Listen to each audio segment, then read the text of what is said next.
বুখারী মুসলিম। এই ছেলে, আবার বুঝতে হবে, তুমি আনন্দ উপভোগের জন্য এই হাদিস বুঝিও না। এই হাদিস তোমাকে বুঝতে হবে ইহুদিদের চরিত্রে লাথি মারার জন্য।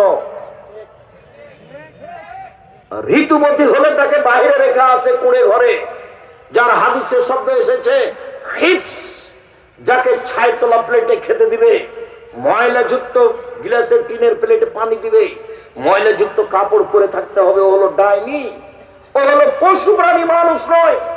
সেইখানে আয়েশা রাদিয়াল্লাহু তাআলা আনহা বলছেন, আমি ঋতুবতী হলে, আমার হায়েজ হলে আল্লাহর নবী আমাকে স্ত্রী অঙ্গের উপরে অতিরিক্ত কাপড় ব্যবহার করতে বলতেন। তারপরে তিনি আমার গায়ের সাথে গাও লাগিয়ে শুয়ে থাকতেন, উভয়ের মাঝে কোনো কাপড় থাকতো না।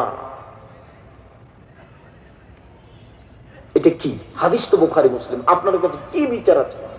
কথার বিচার করতে হবে। কথা বুঝতে পারেননি? কথার তো দাম আছে।